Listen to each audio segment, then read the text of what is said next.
Gold, trusted gold buyers. మీరు తాకట్టు పెట్టిన బంగారాన్ని విడిపించి ఈ రోజు ఉన్న మార్కెట్ ధరకు కొనబడను.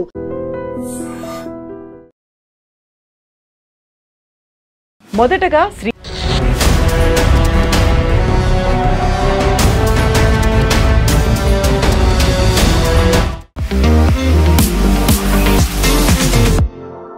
నమస్తే, నేను Kavitha. Welcome to I dream news and నిజాలు. మొదటగా శ్రీలంక, ఆ తర్వాత బంగ్లాదేశ్, ఇప్పుడు నేపాల్. నెక్స్ట్ భారతదేశానికే ఆ పరిస్థితి రాబోతోంది అనేటువంటి విశ్లేషణలు ఎందుకని వినిపిస్తున్నాయి? అలాంటి అన్రెస్ట్ మన దగ్గర కూడా ఉందా? అయితే నేపాల్లో మాత్రం అక్కడున్నటువంటి యూత్ మాకు మోదీ లాంటి ప్రధానమంత్రి కావాలి అని ఎందుకని చెప్తున్నారు, ఎందుకని నినదిస్తున్నారు? మనతో పాటుగా ఉన్నారు senior journalist Suresh Kochattil. Sir నమస్తే. నమస్తే సార్, నేపాల్ అయిపోయింది, అంతకుముందు బంగ్లాదేశ్, అంతకంటే ముందు శ్రీలంక, అక్కడంతా యూత్ ముందుకొచ్చారు, ఒక అన్రెస్ట్ అనేది కనిపించింది. అలాంటి సిచ్యువేషన్ మన దగ్గర కూడా రాబోతోంది అనేటువంటి ఈ అంచనాలు, ఊహాగానాలు, విశ్లేషణలు ఎందుకని వస్తున్నాయి సార్? ఎందుకంటే ఒక ప్యాటర్న్ కనిపిస్తే మీకు ఎప్పుడు నెక్స్ట్ ప్యాటర్న్ 1, 2, 3, 4 అని కౌంట్ చేస్తారు. పాకిస్తాన్ మర్చిపోయాం మనం. పాకిస్తాన్లో ఏం గొడవలు ఉండే ఇట్లాంటిది. పాకిస్తాన్లో డైరెక్ట్ ఆర్మీ టేక్ ఓవర్ చేసుకుంటారు. ఇప్పుడు కూడా అంతే సంగతి పాకిస్తాన్. యాయా ఖాన్ టైం నుంచి పర్వేజ్ ముషరఫ్ దాకా మనం దీన్ని ఇండివిజువల్గా అనలైజ్ చేయాల్సి వస్తుంది కవిత గారు. మెయిన్లీ ఫస్ట్ శ్రీలంక తీసుకుందాం. శ్రీలంకలో ఆ గొడవ ఎందుకు జరిగింది? ఫస్ట్ ఆఫ్ ఆల్ అక్కడ ప్రేమదాస కానివ్వండి, జయవర్ధనే కానివ్వండి, ఎల్టీటీతో ఉన్న ఆ యుద్ధం కానివ్వండి, దాంతో శ్రీలంక ఎకానమీ మొత్తం ధ్వంసం అయిపోయింది కంప్లీట్గా. వాళ్ళ మెయిన్ బిజినెస్ టూరిజం. కాఫీ కూడా ఉందనుకోండి, కానీ చాలా తక్కువ. అది అంత పెద్ద ఫారిన్ ఎక్స్చేంజ్ ఏం లేదు. Tourism was big governor. ఎప్పుడైనా మీ దేశంలో టెర్రరిస్ట్ యాక్టివిటీ ఉంటే టూరిస్టులు ఎందుకు వస్తారు? ఇప్పుడు పాకిస్తాన్కి ఎవరు వెళ్తారు? పిచ్చోళ్ళు వెళ్తారు పాకిస్తాన్, లేకుంటే ఆఫ్ఘనిస్తాన్. ఎవరు వెళ్తారు? లైఫ్ రిస్క్ తీసుకుని వెళ్ళేటోళ్ళు వెళ్తారు. కానీ శ్రీలంక కూడా అదే జరిగింది. దాని నుంచి బయటపడేటప్పటికి శ్రీలంక చాలా మటుకు లోన్స్ డిఫాల్ట్ చేశారు. మెయిన్లీ వాళ్ళు ఏం చేశారంటే చైనీస్ దగ్గర చాలా మటుకు అప్పు తీసుకున్నారు. బెల్ట్ అండ్ రోడ్ ఇనిషియేటివ్ అని చెప్పి చైనాకి హంబబోటా పోర్ట్ అప్పగించారు. వాళ్ళు అప్పగించలేదు, తీసుకున్న అప్పు వాళ్ళు తీసుకున్నారు, పోర్ట్ టేక్ ఓవర్ చేసుకున్నారు. అంతే. ఆ టైంలోనే అక్కడున్న యంగ్స్టర్స్ రోడ్డు మీద దిగారు. ఎందుకంటే పొలిటికల్ ఇన్స్టెబిలిటీ ఉంటాయి. రానిల్ విక్రమసింఘే కానివ్వండి, మిగతా వాళ్ళ మీద ఆరోపణలు, అది ఇది ప్రత్యారోపణలు జరిగినాయి. దాంతోపాటు పెద్దగా మూమెంట్ జరిగింది. దీన్ని ఎవరైనా ఫండింగ్ చేశారా వెనకనించి అంటే ఎస్, పాసిబ్లీ ఎస్. ఎందుకంటే రెజీమ్ చేంజ్ అనేది మీరు సిరియాలో చూశారు, లిబియాలో చూశారు, చాలా మటుకు ఇరాక్లో చూశారు, అండ్ ఆల్సో కొంచెం ఇరాన్లో కూడా ట్రై చేశారు, కానీ సక్సీడ్ కాలేదు. అక్కడ హిజాబ్ తీసి పక్కన పడేయడము, బుర్కాలు తీసి పడేయడము, చాలా మటుకు ప్రొటెస్ట్ జరిగింది అక్కడ ఇరాన్లో. కానీ వాళ్ళు ఇరానియన్ రెవల్యూషనరీ గార్డ్ వాళ్ళు మొత్తం దాన్ని సప్రెస్ చేశారు.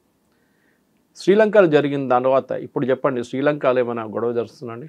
ఇప్పుడు లేదు. ఆ రోజు కార్పెట్లు ఎత్తుకెళ్ళారు, చైర్లు ఎత్తుకెళ్ళారు, టేబుల్ ఎత్తుకెళ్ళారు, అక్కడ ఉన్న కప్పులు, సాసాలు అన్నీ తీసుకెళ్ళిపోయారు ప్రెసిడెన్షియల్ ప్యాలెస్ నుంచి. అది ఏంటంటే ఒక మాబ్ మెంటాలిటీ అంటాం. మన దగ్గర కూడా హైపోథెటికల్ చెప్తున్నాను, రేపు ఏదో ఒక పెద్ద ప్యాలెస్ లాంటి ఉన్న బిల్డింగ్ ఉంది, ఎవరు లేరు సెక్యూరిటీ గార్డ్ అంటే అందరూ ఒక 100 మంది వెళ్ళి అక్కడ ఏం దొరికితే తీసుకొని బయటకు వచ్చేస్తారు. కానీ మన దగ్గర ఏంటంటే బయట పోలీసు వాళ్ళు పట్టుకుంటారు. వాళ్ళకి సిస్టమ్ లేదు. శ్రీలంకలో ఆర్మీ ఈజ్ ప్రొఫెషనలీ ట్రైన్, దాని డౌట్ లేదు. ఎందుకంటే స్పెషల్లీ ఎల్టీటీతోనున్న ఆ గొడవలో army, Sri Lankan army was one of the best ఆ టైంలో. కానీ మీరు అక్కడి నుంచి శ్రీలంక ఎకనామిక్ స్టేట్ చూడండి, $500 మిలియన్ వాళ్ళకి కావాలి లోన్స్ రోల్ ఓవర్ చేయడానికి. అప్పు తీసుకున్న దానికి వాళ్ళు కడుతున్నది ఇంట్రెస్టే కడుతున్నారు, అప్పు కట్టట్లేదు. ప్రిన్సిపల్ అమౌంట్ అట్లనే ఉండిపోయింది. శ్రీలంక, చైనా వచ్చి డబ్బులు అడుగుతున్నారు, మాకు డబ్బులు ఇవ్వండి, మా డబ్బులు ఇవ్వండి అని చెప్పేసి. ఇది మన పర్సనల్ లోన్ తీసుకున్నట్లు అయిపోతుంది అనమాట. లాస్ట్ ఆడు ఊరేసుకుంటారు. ఇది అది చేయలేం కదా, as a country you cannot do it. దాని రోల్ ఓవర్లో ఏమైపోయిందో శ్రీలంక క్రైసిస్లో వెళ్ళిపోయింది. నాకు ఇప్పుడు కూడా గుర్తుంది, నేను బ్యాంకాక్ వెళ్తున్నప్పుడు ఒకసారి, ఐ థింక్ 2018 అనుకుంటాను, రాత్రి ఒక 12 అవర్ లే ఆఫ్ ఉండే కొలంబోలో. I didn't get a direct flight, Hyderabad Colombo Bangkok, Sri Lankan airlines. So అక్కడ నేను అంటున్నా 12 అవర్స్ ఉంది కదా రాత్రిపూట. I landed around 9 o'clock. పొద్దున్న దాకా టైం ఉంది, ఒకసారి సిటీ తిరిగి వద్దామని చెప్పి $25 కడితే వీసా ఇస్తారు వాళ్ళు, 1 డే వీసా. అప్పుడు వాళ్ళు అన్నారు, సార్ బయట గొడవ నడుస్తుంది పెద్దది, బుద్ధిస్టులు ముస్లింలు కొట్టుకుంటున్నారు అని. సో నేనన్నా అట్లా కూడా ఉంటుందా అని అడిగాను. ఆన్సర్ జరుగుతుంది, పెద్ద గొడవ ఉంది బయట, ఎందుకు మీరు వెళ్తారు, రిస్క్ అది, మీకు పొద్దున ఫ్లైట్ కూడా ఉంది, మీకు వెళ్ళకండి, ఇక్కడే ఉండిపోండి ఎయిర్పోర్ట్లో, సేఫెస్ట్ ప్లేస్ ఇస్ ఎయిర్పోర్ట్ అన్నారు. ఓకే అని ఉండిపోయాను అక్కడ. దానికన్నా మీకు గుర్తున్న చర్చ్లో ఒక బాంబింగ్ జరిగింది శ్రీలంక, చాలా మంది చనిపోయారు. 2018 అనుకుంటాను. సెక్యూరిటీ ల్యాబ్స్ చాలా ఉంటాయి. నేను 18 గురించి మాట్లాడాను, 19 ఇది. శ్రీలంకలో కంటిన్యూస్గా పొలిటికల్ ఇన్స్టెబిలిటీ ఉండే. ఏ దేశమైనా కానీ బంగ్లాదేశ్, నేపాల్, శ్రీలంక, పాకిస్తాన్ పొలిటికల్ ఇన్స్టెబిలిటీ ఉన్నప్పుడు ఆ దేశం రిస్క్లో ఉంటుంది. ఇప్పుడు ఈ దేశాలన్నీ చిన్న చిన్న దేశాలు. మనం కంపేర్ చేస్తే మన ఉత్తరప్రదేశ్ సైజు కూడా ఉండదు శ్రీలంక. బంగ్లాదేశ్ కూడా అంతే. పాకిస్తాన్ ఓకే, ఒక ఉత్తరప్రదేశ్, బీహార్, ఎంపీ కలిపితే ఒక పాకిస్తాన్ తయారవుతారు. కానీ గొడవ జరిగింది ఈ 3 ప్లేస్లో. పాకిస్తాన్లో జరగలేదు. బంగ్లాదేశ్లో జరిగింది రిలీజియస్. సో ఈ $500 million గురించి మాట్లాడు శ్రీలంక, దాన్ని ఫినిష్ చేసేద్దాం ముందు. $500 million రోల్ ఓవర్ ఎవరు చేస్తున్నారు? ఇప్పుడు భారతదేశం చేస్తున్నారు. మొన్న కూడా వాళ్ళ కమ్యూనిస్ట్ ప్రైమ్ మినిస్టర్, ఇప్పుడున్న ప్రైమ్ మినిస్టర్ లెఫ్టిస్ట్, కమ్యూనిస్ట్ అని చెప్పలేము, లెఫ్టిస్ట్. అందరు అన్నారు ఆయన రాగానే కథం భారతదేశం అయిపోయింది, మళ్ళీ చైనాకి వెళ్ళిపోతాడు, చైనా దగ్గర వెళ్ళి డ్యాన్స్ చేస్తాడు అని చెప్పి. ఎక్కడికి వెళ్ళలేదు, స్ట్రైట్ వచ్చాడు భారతదేశానికి వచ్చాడు. అదే $500 million రోల్ ఓవర్ చేయమన్నారు మోదీ గారు, రిక్వెస్ట్ చేశారు. మన ఎస్బీఐతోనో మిగతా బ్యాంక్స్తోనో దాన్ని రోల్ ఓవర్ చేసేసాం. దాన్ని ఇదే సిచ్యువేషన్ ఇంకో సిచ్యువేషన్ మనకి మాలీలో జరిగింది, మాల్డీవ్స్లో. మాల్డీవ్స్ చైనా దగ్గర మొత్తం వెళ్ళిపోయారు, కంప్లీట్ ఇండియా అవుట్ అని చెప్పి క్యాంపెయిన్ నడిపించి వాళ్ళకి ఎలక్షన్ గెలిచారు. ఇండియా అక్కడి నుంచి అవుట్ అయిపోవాలి. Course it has no relation to శ్రీలంకలో ఏం జరిగింది. అండ్ ఒక ఎగ్జాంపుల్ ఎందుకు ఇస్తున్నా అంటే భారతదేశం వాళ్ళ ఇన్ఫ్లుయెన్స్ ఎక్కడెక్కడ యూజ్ చేస్తుందని అని చెప్పి. 6 నెలల తర్వాత చైనా వాళ్ళకి డబ్బులు ఇవ్వడం బంద్ చేసేసారు. అదే మొయిజు భారతదేశానికి వచ్చి మోదీ గారిని కలిసి నాకు ఒక $50 million కావాలి, సౌదీ అరేబియా దగ్గర నుంచి అప్పులు తీసుకున్నాం మేము, అది కట్టాలని చెప్పారు. మోదీ గారు ఓకే అన్నారు, రోల్ ఓవర్ క్రెడిట్ ఇచ్చారు మన ఇండియన్ బ్యాంక్స్ నుంచి.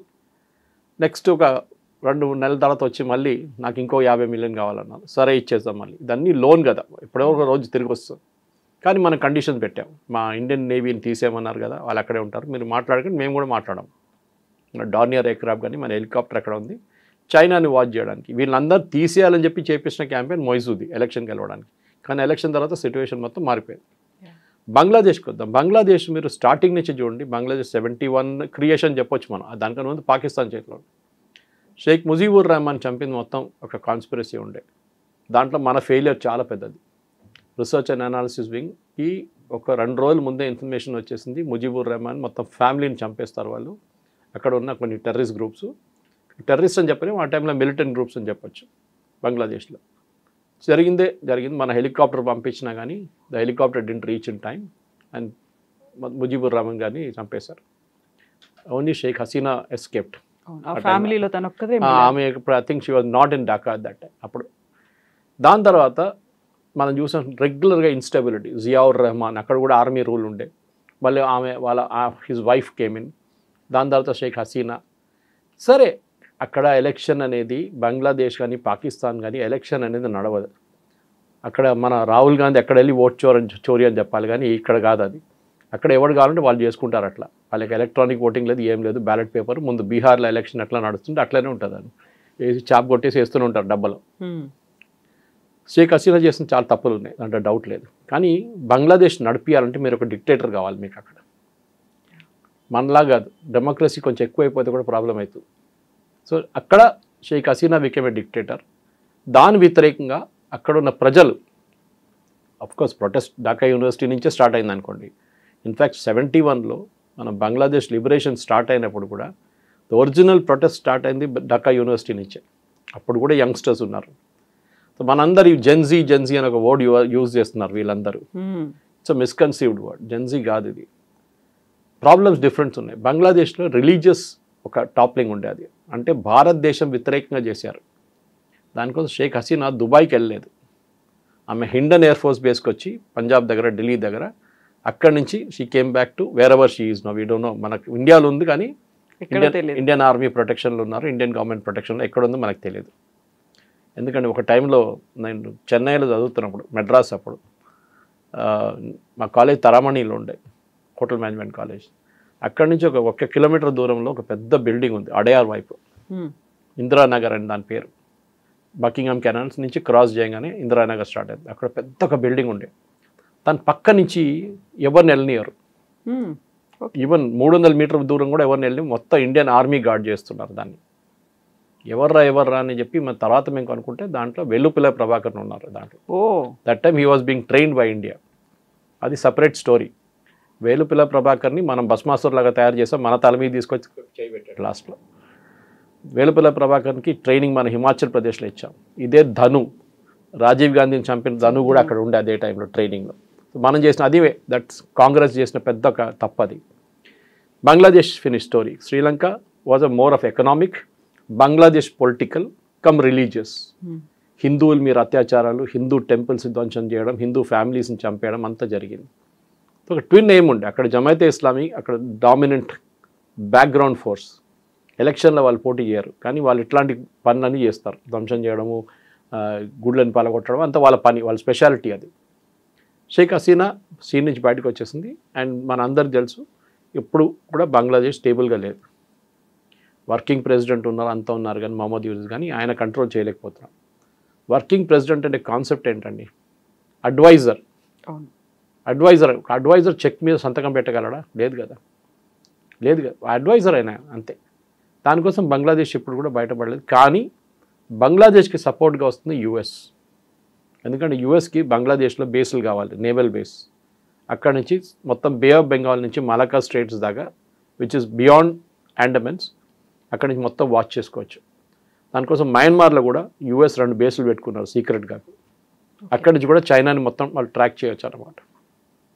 మయన్మార్లో కూడా ఇదే జరిగింది. మీరు చూస్తుంటారు ఆంగ్ సాన్ సూచీ వచ్చింది, దాని తర్వాత దానికన్నా ముందు ఆర్మీ రూల్, దాని తర్వాత ఆంగ్ సాన్ సూచీ, తర్వాత మళ్ళీ ఆర్మీ రూల్, మళ్ళీ రేపు ఇంకో డెమోక్రసీ రాదు అక్కడ. ఎప్పుడు పనిచేయదు వాళ్ళ కంట్రీలో డెమోక్రసీ. బంగ్లాదేశ్ లాగానే. శ్రీలంకలో ఓకే అని చెప్పొచ్చు, జస్ట్ అబౌట్ ఓకే. పాకిస్తాన్ మనం చెప్పక్కరా, డిజాస్టర్ అది. నేపాల్ ఇంకో కేసు, ఇప్పుడు జరిగింది అదే కదా, మన నేపాల్ జరిగింది. ఇంటర్నెట్ బంద్ చేసేసారు, దానికోసం మేము గవర్నమెంట్ని కిందకి దింపేశాం. ఇదొక అన్నిటికంటే సిల్లీ ఎక్స్క్యూజ్ ఇది. ఎందుకంటే మన దగ్గర చిన్న ఒక గొడవ జరిగితే కూడా ఫస్ట్ ఇంటర్నెట్ ఆఫ్ చేసి పడేస్తారు గవర్నమెంట్. సో దట్ మీరు వాట్సాప్ పంపించలేరు, మీరు టెలిగ్రామ్ పంపించలేరు, సిగ్నల్ ఏం యూజ్ చేయలేరు మీరు. కొంతమంది VPN రూట్తో దాన్ని బైపాస్ చేస్తారు. అది సపరేట్ అందరికి VPN రాదు, టెక్నాలజీ రాదు. సో మన దగ్గర నేపాల్లో మన జరిగిన గొడవ బేసిక్లీ అక్కడ ఎకనామిక్, అక్కడ యంగ్స్టర్స్కి ఉద్యోగాలు లేవు, అక్కడ హయ్యర్ టెక్నాలజీ ఇన్స్టిట్యూట్స్ ఎక్కువ లేవు. సో అక్కడ ఉన్న 2 ఫీల్డ్స్, వాళ్ళకి డబ్బులు వచ్చేది 2 ఫీల్డ్స్. ఒకటి టూరిజం, పశుపతినాథ్ కానివ్వండి, పోఖ్రా అటువైపు వెళ్ళినా కొన్ని టూరిస్ట్ స్పాట్స్ ఉంది, ట్రెక్కింగ్కి వస్తారు చాలామంది అక్కడికి. అది కాకుండా మౌంటైనరింగ్, ఎవరెస్ట్ బేస్ క్యాంప్ కానివ్వండి, ఎవరెస్ట్కి, కంచన్జంగా, ఇదన్నీ కవర్ చేయడానికి 2 వైపుల నుంచి వెళ్ళొచ్చు ఎవరెస్ట్కి. ఒకటి నేపాల్ వైపు నుంచి, ఇంకోటి చైనా వైపు నుంచి. సో ఎక్కడ వెళ్ళినా కానీ మీకు డబ్బులు కావాలి. ఎందుకంటే ఎవరెస్ట్ బేస్ క్యాంప్ కూడా మీకు ఒక 2-3 లక్షలు ఈజీగా ఖర్చు అవుతుంది. అది ఎవరెస్ట్ అంటే మనం చెప్పక్కర్లేదు, 20-25 లక్షల దాకా పోతుంది. ఎందుకంటే సపోర్ట్ సిస్టమ్ ఒకటి, గవర్నమెంట్ కట్టాల్సిన లైసెన్స్ ఫీ ఒకటి ఉంటుంది. అది కాకుండా మీరు ఎయిర్పోర్ట్లో దిగారు, ఏ ప్లేన్లో వచ్చారు, ఆ డబ్బులు కూడా ఆ కంపెనీది. అక్కడి నుంచి మీరు ట్యాక్సీ తీసుకున్నారు, అక్కడి నుంచి హోటల్కి వెళ్ళారు, ఎవ్రీబడి ఆ చైన్లో అందరు సంపాదించారు డబ్బులు. అది నేపాల్లో ఎర్త్క్వేక్ వచ్చిన తర్వాత, రెగ్యులర్గా ఇప్పుడు ఎర్త్క్వేక్స్ వస్తుంది నేపాల్లో. ఫస్ట్ వచ్చింది చాలా ఘోరమైనప్పుడు మనం కూడా సహాయం చేసాం చాలా మటుకు. నేపాల్ ఎకానమీ మొత్తం అన్స్టేబుల్ అయిపోయింది. అక్కడే ప్రాబ్లమ్ స్టార్ట్ అయ్యింది. ఉద్యోగాలు లేవు. ఉద్యోగాలు లేనప్పుడు ఏం చేస్తారు కవిత గారు? రోడ్డు మీద దిగుతారు. వాళ్ళు చాలా మటుకు 65 లక్షల మంది నేపాలీలు ఇండియాలో పనిచేస్తున్నారని చెప్పి అన్అఫీషియల్ ఎస్టిమేట్, అఫీషియల్ ఇంకా ఎక్కువ ఉంటుంది. అన్అఫీషియల్ ఎస్టిమేట్ 65 లక్షల మంది పనిచేస్తున్నారు భారతదేశంలో, దట్ టు లో ఎండ్ జాబ్స్. అక్కడ హై ఎండ్ జాబ్స్ చదువుకున్న పిల్లలు చాలామంది నేపాలీ పిల్లలు డార్జిలింగ్ వైపు వచ్చి చదువుకుంటారు, కొంతమంది బీహార్ యూపీలోని కాలేజీలు చదువుకుంటారు. వాళ్ళకు ఉద్యోగాలు రావాలంటే భారతదేశంలోనే పనిచేయాలి. అదంతా అన్ఆర్గనైజ్డ్ సెక్టార్లోనే వర్క్ చేస్తారు. కానీ ఇప్పుడు చదువుకున్న పిల్లలు ఉన్నారు, ముందట్లా కాదు. ఇప్పుడు మనం కూడా చూస్తాం, లాస్ట్ జనరేషన్ వీళ్ళు పొలాల్లో పనిచేసిన వాళ్ళు ఉంటారు. వాచ్మెన్ కూతురు, దీనికన్నా చెప్పాను మీకు ఒకసారి, MBA చేసింది ఆమె. సో ఆ నెక్స్ట్ జనరేషన్ చేంజ్ అయిపోతుంది. సో వాళ్ళు MBA చేసినప్పుడు ఉద్యోగం లేకుండా వాళ్ళు ఏం చేస్తారు? అది ప్రాబ్లం అనమాట. సో లాస్ట్ జనరేషన్ వాచ్మెన్గా పనిచేస్తాడు, ఇండియాలో వచ్చి ఇంకేదైనా పని చేసుకుంటాడు, కానీ వెల్డింగ్ పని ఏదో నేర్చుకుంటాడు. ఈ జనరేషన్కి ఎడ్యుకేషన్ వచ్చిన తర్వాత వాళ్ళకి ఉద్యోగాలు లేవు. ఎందుకంటే మనం ఒక పటాన్ చెరువు తీసుకెళ్ళి, జీడిమెట్లా తీసుకెళ్ళి అక్కడ పెట్టలేము. Nepal it's highly seismic zone, earthquakes చాలా వస్తాయి అక్కడ. అక్కడ ఉన్న ఇండస్ట్రీ అంతే. నేపాల్లో కూడా అక్కడున్న డ్యామ్లు కట్టింది మనమే, భారత్ గవర్నమెంట్, ఇండియన్ గవర్నమెంటే కట్టారు. ఈవెన్ భూటాన్లో ఉన్న డ్యామ్స్ కూడా మనమే కట్టాము. మన డబ్బులతో కట్టి వాళ్ళ దగ్గర నుంచి ఎలక్ట్రిసిటీ తీసుకుంటాం మనం, వాళ్ళకి కావాల్సిన ఎలక్ట్రిసిటీ వాళ్ళు వాడుకుంటారు. సో నేపాల్లో జరిగింది ఒక ఎకనామిక్ ఇన్స్టెబిలిటీ. సో మనం శ్రీలంక చూసాం, బంగ్లాదేశ్ చూసాం, ఇప్పుడు నేపాల్ చూస్తున్నాం. ఇప్పుడు అందరూ ఏమంటున్నారు భారతదేశం నెక్స్ట్ అని. భారతదేశంలో ఎందుకు జరగదు అనేది చాలా సాలిడ్ రీజన్స్ ఉంది. ఒకటి, మనం చాలా పెద్ద కంట్రీ, పాపులేషన్ వైజ్ అట్లీస్ట్ 140 కోట్ల మంది. రెండవది మన సిస్టమ్స్ చాలా బాగుంది. ఇప్పుడు కూడా నేనే జ్యుడిషియరీని క్రిటిసైజ్ చేస్తాను, కానీ మొన్న మహారాష్ట్రలో ప్రొటెస్ట్ జరిగిన జ్యుడిషియరీ దిగారు. ఏంటి ఇది ఇంత గొడవ, ఖాళీ చేయమని చెప్పండి శివాజీ పార్క్ మైదానం అని చెప్పేసి వాళ్ళు ఆర్డర్ ఇచ్చారు. మూడవది పొలిటికల్ పార్టీస్ కూడా మెచ్యూరిటీ ఉంది భారతదేశంలో. వాళ్ళకి తెలుసు రాహుల్ గాంధీ ఆఫ్ కోర్స్ ఆయన్ని డిస్కౌంట్ చేసేయాలి, ఎందుకంటే ఆయనకి అసలు మెచ్యూరిటీ లేదు, ఓట్ చోర్ అని తిరుగుతుంటాడు. ఆయన చేసే ఒక ఆరోపణలే ఆయనకి ఇంపాక్ట్ ఆయనకి సరిగా అర్థం కావట్లేదు దాని ఇంపాక్ట్ ఎక్కడికి వెళ్తుందని. కానీ భారతదేశంలో మీరు ఒక 2000 మందో 3000 పిల్లల్ని రోడ్డు మీద దింపి గొడవ చేయలేరు. పోలీసు వాళ్ళు కొడతారు ఫస్ట్ వచ్చి, దాని తర్వాత మీరు పట్టించుకోకపోతే ఆర్ఏఎఫ్ని పంపిస్తారు, వాడు వాటర్ క్యానన్ టీఆర్ గ్యాస్ కొడతాడు. మళ్ళీ మీరు సర్వైవ్ అయితే కూడా సిఆర్పిఎఫ్ వాడు వచ్చి కొడతాడు. సిఆర్పిఎఫ్ వాడు ఎట్లా ఉంటుందంటే, ఎప్పుడు కవిత గారు హైదరాబాద్లో పెట్టే సిఆర్పిఎఫ్ వాడు తమిళనాడు నుంచి వస్తాడు, వాడికి లాంగ్వేజ్ తెలియదు. మీరు వచ్చి నన్ను కొట్టకండి అని తెలుగులో చెప్తే కూడా వాడు కొడతాడు, అర్థం కాదు వాళ్ళకి. So that's a deliberate strategy. దానికోసం చూడండి, తిహార్ జైలు గార్డ్ చేసేది తమిళనాడు స్పెషల్ బెటాలియన్, వాడికి హిందీ రాదు. సో కానీ రొటేట్ చేస్తున్నారు, వాళ్ళు కన్సిస్టెంట్గా ఉండనియారు అక్కడ. సో దట్ ఈస్ స్ట్రాటజీ అనమాట. సో మన దేశంలో ఒక స్ట్రక్చర్ అన్నీ కాకుంటే లాస్ట్లో కర్ఫ్యూ పెట్టి ఆర్మీకి ఇచ్చేస్తారు. మనం చూసాం చాలా మటు గుజరాత్ రైట్స్ నుంచి దానికి ముందు జరిగింది, హైదరాబాద్లో రైట్స్ జరిగినాయి ఎన్నోసార్లు. సో మన దగ్గర సిస్టమ్ ఉంది, ఏది తిప్పి కొట్టడానికి సిస్టమ్ ఉంది. మీరు వినకపోతే కొడతాం మిమ్మల్ని. నేపాల్లో కొట్టలేదు, బంగ్లాదేశ్లో కొట్టలేదు, వాళ్ళు ఏం కావాలంటే చేసుకోమని చెప్పారు వాళ్ళ దగ్గర. మన దేశంలో మీరు రాష్ట్రపతి భవన్ లోపల దూరడానికి ట్రై చేయండి, ఇంపాసిబుల్. వాళ్ళే రాష్ట్రపతి వాళ్ళ ప్రెసిడెంట్ బాడీగార్డే చూసుకుంటారు మిమ్మల్ని. సో ఇట్లాంటి గుండాయిజం, సో ప్లెయిన్ గుండాయిజం, ఇంకేం జరగలేదు. ఏమో వాళ్ళు ఇప్పుడు రోడ్లంతా క్లీన్ చేస్తున్నారు, ఎంత మంచి పిల్లలు చూడండి అని చెప్పి వాళ్ళు స్టోరీ చేస్తున్నారు. అంతా పై మీరు అన్నీ తగలబెట్టిన తర్వాత మళ్ళీ ఇంకేంటండి రిపేర్ చేయడం. It's over. మీ ఇమేజ్ పోయింది. నేపాల్ నెక్స్ట్ 10 years సరే, వాళ్ళకి ఇంకో డిమాండ్ ఏంటంటే వారు రాజుని తీసుకురావాలి. We want monarchy back. ఎందుకంటే నేపాల్ ఒరిజినల్గా మీకు గుర్తుండే కవిత గారు, కింగ్ బీరేంద్ర ఆ టైంలో ఉన్నప్పుడు కూడా it was a Hindu kingdom, ఒఫిషియల్గా Hindu kingdom, as much as Britain is a Protestant country అని వాళ్ళ దాంట్లో ఉంది. That is Protestant church. మొన్న యుఎస్ స్టేట్ డిపార్ట్మెంట్ ఒక నోట్ కూడా ఇష్యూ చేశారు, that we are a Catholic country అని, క్రిస్టియన్ క్యాథలిక్ కంట్రీ అని చెప్పి వాళ్ళు చాలా క్లియర్గా, అంటే వాళ్ళు బ్యాప్టిస్ట్ ఎక్కువ వాళ్ళు యూఎస్లో, కానీ క్రిస్టియన్ కంట్రీ అని చెప్పి స్టేట్ డిపార్ట్మెంట్ నోటిఫికేషన్ ఇష్యూ చేశారు. మన భారతదేశంలో ఆలోచించండి, మనం హిందూ కంట్రీ అనగానే బాప్రే ఇక్కడ గొడవ, సెక్యులరిజం ఏమైంది, చనిపోయిందా, సెక్యులరిజం ఎక్కడ పోయింది అని చెప్పేసి. నేపాల్లో till the monarchy was there, Nepal చాలా స్టేబుల్గా ఉండదు, మీకు గుర్తుంటుంది, పెద్ద ప్రాబ్లం ఏం లేకుండే. ఇప్పుడు 15 ప్రధానమంత్రులు 16 సంవత్సరాల్లో మారుతుంటారు, ఓలీ పోతారు, ప్రచండ వస్తారు, ప్రచండ పోతారు, ఓలీ వస్తారు, మళ్ళీ ప్రచండ వస్తారు, మళ్ళీ ఇంకేదో వస్తారు, షేర్ బహదూర్, అందరూ వస్తూ పోతూనే ఉంటారు. ఎవరు ప్రధానమంత్రి అంటే మనకు వీ డోంట్ నో. ఆ స్టేట్లో ఉన్నారన్నమాట Nepal. So political instability, economic instability, unemployment, ఈ 3 కలిసి జరిగిన గొడవ. సొల్యూషన్ ఏంటి చెప్పండి. ఇప్పుడు 2008 నుంచి ఇప్పటికి 15 సార్లు ప్రధానమంత్రులు మారారు. సో అది ఒక సిచ్యువేషన్ అక్కడ నేపాల్లో. సో మనం ఏం చూస్తున్నాం అంటే, మన దగ్గర చూడండి, అదే టైంలో నెహ్రూ టైం స్టెబిలిటీ చాలా మంచి పెద్ద రూల్ ఉండే 64 దాకా. ఇందిరాగాంధీ నడిమిట్లో ఒకసారి ఎమర్జెన్సీ టైంలో ఓడిపోయినా కానీ షీ వాజ్ దేర్ టిల్ 84. నడిమిట్లో లాల్ బహదూర్ శాస్త్రి గారు చాలా తక్కువ. దాని తర్వాత చిన్నగా ఇన్స్టెబిలిటీ ఉండే, చంద్రశేఖర్, దేవగౌడ, ఇందర్ కుమార్ గుజ్రాల్, కోయిలేషన్ గవర్నమెంట్. దాని తర్వాత వాజ్పేయి తర్వాత నరసింహరావు తర్వాత మన్మోహన్ సింగ్ తర్వాత మోదీ. మన్మోహన్ సింగ్ 10 సంవత్సరాలు, నరసింహరావు గారు 5 సంవత్సరాలు, వాజ్పేయి గారు 5 సంవత్సరాలు, మోదీ గారు 11 years. మన దగ్గర పొలిటికల్ స్టెబిలిటీ ఉంది. పొలిటికల్ స్టెబిలిటీ ఎప్పుడు వస్తుందంటే, మీ ఓటర్స్కి ఒక మెచ్యూరిటీ ఉన్నప్పుడు వస్తుంది. మనం ఎప్పుడు అనుకుంటే ఊరోళ్ళు ఏం ఓటేస్తారులే, వాళ్ళకి 2000 రూపాయలు ఇస్తే నాకే ఓటేస్తాడని చెప్పేసి, అదంతా ఉంటుందిలే. బహుశా ఉండొచ్చు 10 మందిలో 2 మందో 2-3 తీసుకుని ఉంటారు డబ్బులు. కానీ at the end of the day మన డెమోక్రసీ సర్వైవ్ అయింది ఇన్ని సంవత్సరాల నుంచి. We're the world's biggest democracy. అట్లా పాపులేషన్ వైజ్ 100 కోట్ల ఓటర్స్ ఉన్నారు మన దగ్గర. ఇప్పుడు 140 కోట్ల పాపులేషన్, 100 కోట్ల మంది ఓటేస్తారు.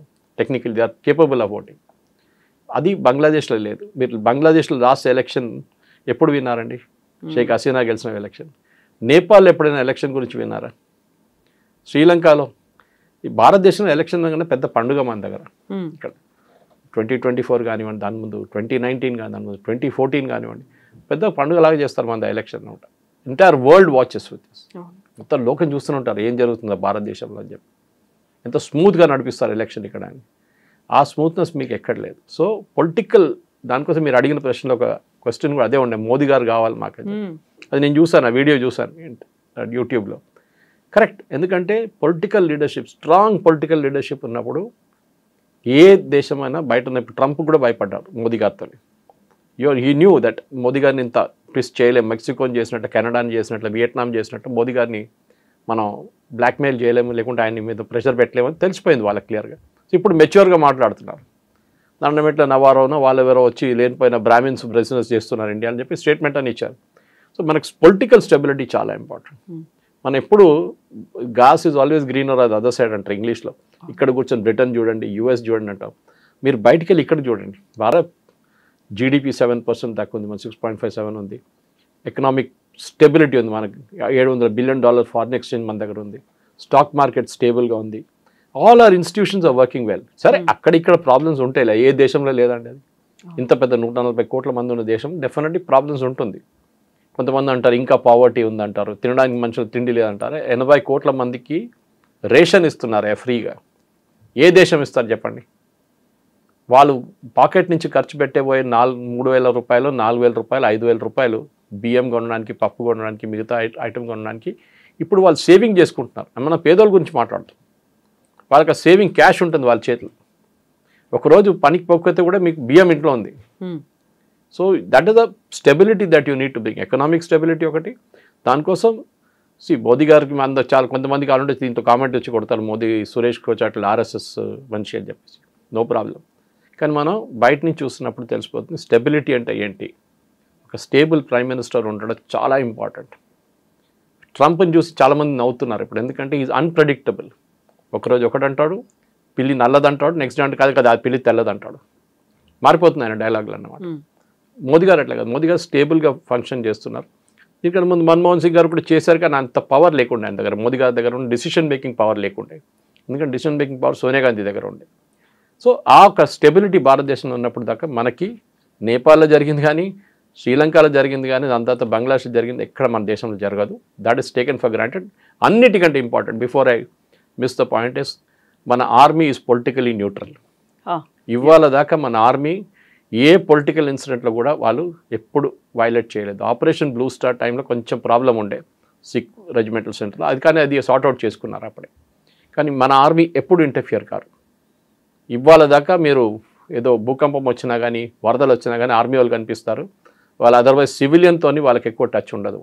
వాళ్ళు పని చేసుకుంటారు, వాళ్ళు ఇచ్చిన మ్యాండేట్ చూసుకుంటారు. ఆపరేషన్ సింధూర్ లాంటి ఒక చిన్న ఘర్షణ జరిగితే అది చూసుకోమన్నారు, అదంతా వాళ్ళు చేశారు బాగానే. సో ఇండియన్ ఆర్మ్ ఫోర్సెస్ వాళ్ళ పని వాళ్ళు చూసుకుంటున్నారు, వాళ్ళు పొలిటిక్స్కి రారు. కానీ పాకిస్తాన్ అట్లా కాదు, బంగ్లాదేశ్లో కాదు. పాకిస్తాన్ జనరల్స్ చూడండి, యాయా ఖాన్ టైం నుంచి పర్వేజ్ ముషర్రఫ్, ఇప్పుడు కూడా ఉన్న అసీం మునీర్, వీళ్ళందరికీ లండన్లో పెద్ద పెద్ద ఇల్లు ఉంటుంది ఒఫీషియల్గా. పెద్ద ఫస్ట్ వాళ్ళే చేస్తారు లండన్లో, పెద్ద ఒక 50 కోట్ల ఇల్లు, 100 కోట్ల ఇల్లు కొనుక్కుంటారు. మ్యాన్షన్, పెద్ద మ్యాన్షన్ తీసుకుంటారు. పిల్లల్ని అందరినీ యూరోప్లో చదివిస్తారు, లేకుంటే యూఎస్ పంపిస్తారు. ఇది వీళ్ళ మెయిన్ గేమ్. సో అక్కడున్న దేశంలోని డబ్బులన్నీ తీసుకెళ్ళి బయట పెట్టి వీళ్ళు బిజినెస్ నడిపిస్తారు. సేమ్ థింగ్ విత్ ఇప్పుడు షేక్ హసీనా డబ్బులన్నీ దుబాయ్లో ఉందంటున్నారు, లేకుంటే లండన్లో ఉందంటున్నారు. పాసిబ్లీ బహుశా ఉండొచ్చు. ఓకే, బట్ మన దేశంలో అట్లా ఎవరైనా చెప్తుంటారు? మన దేశంలో అట్లా ఆరోపణ రావు చాలా తక్కువ. సరే స్విస్ బ్యాంక్లో డబ్బులు ఉందని చెప్తారు చాలామంది, కానీ దానికి ఏం ప్రూఫ్ లేదు. సుప్రీంకోర్టు అపాయింటెడ్ కమిషన్ దానికి ఉంది, అది సపరేట్ స్టోరీ అది. కానీ ఒక economic stability, political stability and of course military wise stability ఉంటే ఏ దేశంకి ఏ ప్రాబ్లం ఉండదు. ఇక్కడే ఎందుకని ఇప్పుడు మోదీ లాంటి ప్రధానమంత్రి మాకు కావాలి అన్నట్టుగా మీరు చెప్పినట్టుగా రాచరిక వ్యవస్థ పోయింది, మేమంతా కంప్లీట్గా ఒక ప్రజాస్వామ్యం, ఒక లిబరల్గా మారాము అని చెప్పిన తర్వాత మాత్రమే ఇలాంటి ఒక అన్స్టెబిలిటీ వచ్చింది.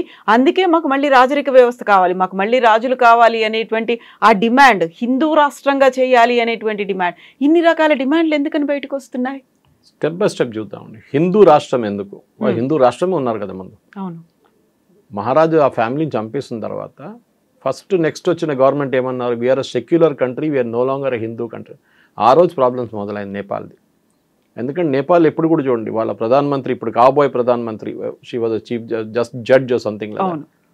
ఆమె చూడండి సింధూర్ పెట్టుకొని, she is typical Hindu, no apologies, bindi పెట్టుకొని సింధూర్ పెట్టుకొని ఉన్నారు. అది Nepal, that is Nepal. Okay, కానీ మీరు ఆ నేపాల్ని మార్చి మేము సెక్యులర్, ఇక్కడ మేము హిందూ భాష, హిందూ రిలీజన్, ఇస్లాం, క్రిస్టియానిటీ అన్నీ నడుస్తుందంటే కాదు. సారీ, మన భారతదేశంలో ఇప్పుడు కూడా భయపడుతున్నాం that we to say that we are Hindu country. 5,000 సంవత్సరాల ముందు హిందువులు ఉన్నారు ఇక్కడ. ఇస్లాం లేకుండే, క్రిస్టియానిటీ లేకుండే ఆ టైంలో. ఓకే, క్రిస్టియానిటీ ఎప్పుడు వచ్చింది? 2,000 సంవత్సరాలు అయింది అంతే. ఇస్లాం 1,500 సంవత్సరాలు అయింది. Our unbroken civilisation is there from 5,000 years. Kashi కానివ్వండి, మీరు మిగతా ప్లేసెస్ చూడండి, మనకు అప్పటి నుంచి ఉంది. మన మ్యాథమెటిక్స్ కానివ్వండి, మన సైంటిఫిక్ అచీవ్మెంట్స్ కానివ్వండి, ఏదైనా మన రాజులు, చోళాలు, పాండ్యాలు, ఇక్కడ శివాజీ మహారాజ్ అంతా వీళ్ళంతా రీసెంట్ అనుకోండి, శివాజీ అంతా, కానీ వాళ్ళు చాలా పాతది వాళ్ళది. సో వీఆర్ ఒక అన్బ్రోకెన్ సివిలైజేషన్ ఉంది మన దగ్గర. సో న్యాచురల్ నేపాల్కి ఏం కావాలంటే వాళ్ళ ప్రజలకి వాళ్ళ రాజు వాళ్ళకి కావాలి. సార్ రాజు రాజ్యం నడిపిస్తాడు కాదు, is a figure head, stability. ఆయన ఉన్నారు లేదు మా కోసం అని చెప్పి. థాయిలాండ్లో ఇప్పుడు కూడా అక్కడ ఉన్న రాజు is the 10th king in the line. ఆయన పేరు పెద్ద ఉంటుంది, సంస్కృతం ఉంటుంది మోస్ట్. దాంతోపాటు అక్కడ even they use the local Thai dialect also in that. కానీ అన్నిటికంటే ఇంపార్టెంట్ ఆయన title always is Rama the 10th. అంటే వాళ్ళు వాట్ దే బిలీవ్ ఇస్, మేము రామా నుంచి, లార్డ్ రామా నుంచి వచ్చిన లైనేజ్ మాది, ఇప్పుడున్న రాజు 10th ఇన్ దట్ లైన్. మనం భారతదేశంలో చెప్తామండి అది. వాళ్ళ పాత క్యాపిటల్ పేరు అయోధ్య, ఇప్పుడు కూడా ఉంది, చాలా బాగుంది. నేను వెళ్ళి చూసాను. నేను బ్యాంకాక్లో పనిచేస్తున్నప్పుడు వెళ్ళాను. అక్కడ బ్యాంకాక్ నుంచి 100 కిలోమీటర్ దూరం ఉంటుంది. అది ఖెమెర్, అప్పుడున్న బర్మీస్ ఆర్మీ వచ్చి అటాక్ చేసి మొత్తం ధ్వంసం చేశారు. So they shifted to Bangkok after that. Culture preserve చేశారు వాళ్ళు. నేపాల్ కూడా కల్చర్ ఉండే, కానీ ఈ ఏం చెప్తారు, మన ప్రచండ వచ్చిన తర్వాత కమ్యూనిజం వచ్చి పెద్ద ఇదంతా అయిపోయింది, ఇది రిలీజన్ మాకు అక్కర్లేదని చెప్పినప్పుడు నేపాలీస్ పబ్లిక్ కంప్లీట్గా డిసొల్యూషన్ అయిపోయారు. మదేశీలు అని చెప్పి ఇంకొక కమ్యూనిటీ ఉంది మన ఇండియా వైపు నుంచి వెళ్ళేది, హిందూ కమ్యూనిటీ, కానీ ఇండియన్స్ మోస్ట్లీ అక్కడ సెటిల్ అయిన వాళ్ళు కూడా రెబెల్ చేశారు కొన్ని సంవత్సరాల ముందు. 6 నెలల ముందు మహారాజా రావాలని చెప్పి ప్రొసెషన్ తీశారు. పెద్ద గొడవ జరిగింది అక్కడ, పోలీస్ లాఠీ చార్జ్ అంతా జరిగింది. కానీ ఇప్పుడు వచ్చిన మార్పుల్లో రాజాని తీసుకొస్తే yes, it's a good sign. కానీ హిందూ రాష్ట్రం డెఫినెట్గా అక్కడున్న ప్రజలకు కావాలి, అది ఇవ్వాల్సిందే, అది ఇచ్చే తీరుతుంది. లేకుంటే మళ్ళీ ఈ ప్రాబ్లం మళ్ళీ మీకు పైకి వస్తుంది. Nepal is not a secular country. మనం కూడా సెక్యులర్ కంట్రీ కాదు. అంబేద్కర్ గారు రాసిన కాన్స్టిట్యూషన్లో సెక్యులరిజం లేదు. అంబేద్కర్ గారు చాలా క్లియర్గా చెప్పారు, we are not a secular nation. Constituent assembly డిబేట్స్లో ఉంది మీకు. కానీ తర్వాత ఇందిరాగాంధీ గారు వచ్చిన తర్వాత ఎమర్జెన్సీ టైంలో సెక్యులర్ అని వర్డ్ తీసుకొచ్చారు, సోషలిస్ట్ అని వర్డ్ తీసుకొచ్చారు. Otherwise we're not a socialist, we're not a secular.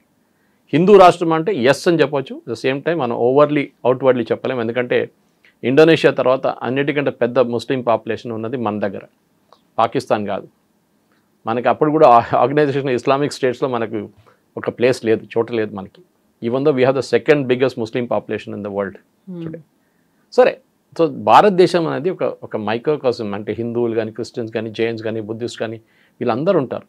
So there is economic stability ఉన్నప్పుడు, ఒక గవర్నమెంట్ ఉన్నప్పుడు, ఎవడైనా ఒక రాయి తీసుకొని రోడ్డు మీదకి వస్తే వాళ్ళని ట్యాకిల్ చేయడానికి మనుషులు మన దగ్గర ఉన్నారు. నేపాల్లో లేదు, బంగ్లాదేశ్లో లేదు, శ్రీలంకలో టు సర్టన్ ఎక్స్టెంట్ లేకుండే. అది that's a normal story. So అప్పుడు జెన్జీ మూవ్మెంట్ అనేది, బ్యాన్ నెపో కిడ్స్ మూవ్మెంట్, ఇవన్నీ పోయిన తర్వాత మెల్లిగా ఇప్పుడు దాన్ని స్టెబిలైజ్ చేసే ప్రయత్నాలు జరుగుతున్నాయి, సబ్సిడైజ్ అయింది అనుకున్నటువంటి ఆ క్రైసిస్ కాస్త నెక్స్ట్ ఏమవుతుందంటారు? నిజంగానే ఒక హిందూ రాష్ట్రంగా మారుతుందా? మళ్ళీ ఒక రాజులు వస్తారా? లేకుంటే ఒక మోదీ లాంటి ఒక పర్సన్ అక్కడ ఏమన్నా సెలెక్ట్ చేసుకుంటారంటారా? స్టెబిలిటీ కావాల్సిందండి. మోదీ గారిని తీసుకెళ్ళి క్లోన్ చేయలేం కదా మనం. అవును. కానీ మొన్న అక్కడ ఆర్మీ చీఫ్ ఒక స్పీచ్ ఇచ్చారు ఆ రోజు స్టెబిలిటీ కోసం. ఆయన వెనక ఒక ఫోటో ఉంది రాజుది. That is an indication what is coming చాలా క్లియర్గా. Definitely they will get him back. దాని తర్వాత నెక్స్ట్ స్టెప్ ఏంటంటే ఒక కేర్ టేకర్ గవర్నమెంట్. బంగ్లాదేశ్లో చేసిన తప్పు ఇక్కడ చేయకూడదు. నేపాల్లో, బంగ్లాదేశ్లో ఇప్పుడు కూడా ఎలక్షన్ పెట్టడానికి భయపడుతున్నారు. ఎందుకంటే నెక్స్ట్ గొడవ ఏం మొదలవుతుందో తెలియదు అని చెప్పేసి. ఇప్పుడు షేక్ హసీనా వాళ్ళ పార్టీ వాళ్ళు దిగుతారు రోడ్డు మీద అని భయపడుతున్నారు. ఎందుకంటే అటువైపు మనం పాకిస్తాన్ చూస్తున్న జోక్, అది అన్నిటికంటే పెద్ద డెమోక్రటిక్ జోక్. అది అక్కడ గెలిచిన ప్రధానమంత్రి జైల్లో ఉన్నాడు, అంటే గెలిచిన క్యాండిడేట్ ప్రధానమంత్రి కావాల్సిన జైల్లో ఉన్నాడు ఇమ్రాన్ ఖాన్. ఓడిపోయిన షబాజ్ షరీఫ్ ప్రధానమంత్రి అయిపోయాడు. అది పాకిస్తాన్ డెమోక్రసీ. అది అక్కడ ఆర్మీ డిసైడ్ చేస్తారు అన్ని, ఎవరు ఉండాలి ఎవరు ఉండకూడదని ఆర్మీ డిసైడ్ చేస్తారు. మన దగ్గర ఆర్మీ ఎప్పుడైనా నెవర్. ఏదో ఒకసారి జనరల్ వీకే సింగ్ ఉన్నప్పుడు మీరట్ నుంచి కొన్ని ట్రక్స్ వస్తుందని చెప్పి శేఖర్ గుప్తా పెద్ద గొడవ చేసి స్టోరీ రాశారు ఇండియన్ ఎక్స్ప్రెస్లో. కూ జరుగుతుంది ఢిల్లీలో, గవర్నమెంట్ ఆర్మీ టేక్ ఓవర్ చేస్తున్నారని చెప్పి. ఇది వీళ్ళ గొడవ ఇప్పుడు ఉన్నది. మొన్న కూడా ఎవరో నాకు ట్వీట్ పంపించి అరే పాకిస్తాన్ హ్యాండిల్స్ అందరు చెప్తున్నారు Indian army is unhappy with Modi అని. అవును, ఇండియన్ ఆపరేషన్ సింధూర్ సమయంలో గొడవలు జరిగాయి ఇద్దరి మధ్యలో అనేది. So there is nothing of that sir. Indian army అపాలిటికల్గా ఉంటుంది. ఒకటి మన కమాండ్ స్ట్రక్చర్ డివైడ్ ఉంది. పాకిస్తాన్లో అసీం మునీర్ ఆర్మీ చీఫ్ ఉన్నారు. నేవీ చీఫ్ పేరు చెప్పండి నాకు, ఎయిర్ ఫోర్స్ చీఫ్ పేరు చెప్పండి. ఓన్లీ ఆర్మీయే వినిపిస్తుంది అంతే. మన దగ్గర అట్లాగా మన దగ్గర డివిజన్ ఆఫ్ కమాండ్ ఉంది. మన దగ్గర సిడిఎస్ ఉన్నారు, దాని తర్వాత ఆర్మీ, ఎయిర్ ఫోర్స్, నేవీ, దాని తర్వాత పారామిలిటరీ ఫోర్సెస్. సో మనకు ఒక స్ట్రక్చర్ ఉంది మన దగ్గర, వీళ్ళకి ఆ స్ట్రక్చర్ లేదు. ఇంకోటి మన దగ్గర డెమోక్రటిక్ ఇన్స్టిట్యూషన్స్ ఇంకా పనిచేస్తుంది. పాకిస్తాన్లో ఏ కోర్టు పనిచేయదు సరిగా. నేపాల్లో అయితే మర్చిపోండి. బంగ్లాదేశ్లో అసలు కోర్టులే లేవు. ఏదో పేరు కోసం వాళ్ళ కోర్టులు పెట్టుకున్నారు కానీ అది లేదు. So we're still have institution మన దగ్గర ఉండి. బ్రిటిష్ వాళ్ళు ఇచ్చి వెళ్ళారు కానీ దాంట్లో చాలా మటుకు లోపాలు ఉన్నాయి. కానీ స్లోలీ వీఆర్ చేంజింగ్, దాన్ని మార్చుతున్నాం మనం. We are not perfect, nobody is perfect. ఏ దేశం పర్ఫెక్ట్ అని చెప్పండి. బ్రిటన్ సంగతి చూడండి, ఇప్పుడు మొత్తం ఎకానమీ వాళ్ళ ధ్వంసం అయిపోయింది, కంప్లీట్గా ఏం లేదు ఎకానమీ వాళ్ళది ఇప్పుడు. ఫ్రాన్స్ కూడా అంతే, జర్మనీలో కొంచెం ఫ్రెంచ్ గవర్నమెంటే పడిపోయింది మొన్న. జపాన్ చూడండి, జపనీస్ ప్రైమ్ మినిస్టర్ రిజైన్ చేసేసారు. లోకంలో ఎక్కడని చూడండి అన్ని ప్లేస్లో ఇన్స్టెబిలిటీ ఉంది, కానీ మన దగ్గర ఒక ఐలాండ్ ఆఫ్ స్టెబిలిటీ ఉంది India, and that is very important. Yes, sir. Thank you so much. Sir. Thank you. Thank you. And don't forget to subscribe to iDream. And for more videos, Please subscribe to iDream. Please subscribe to iDream. Please subscribe iDream. And please subscribe to iDream. For more videos, subscribe to iDream. please like, share and subscribe to the channel. Congratulations, iDream. Subscribe to iDream. Subscribe to iDream. So subscribe to iDream Media.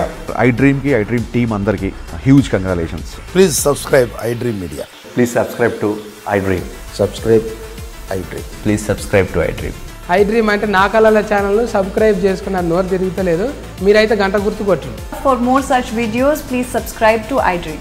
Subscribe to iDream. Please subscribe to iDream. Please subscribe iDream Media. Please do subscribe to iDream. Please subscribe to iDream Media. For best entertainment and information, please subscribe iDream.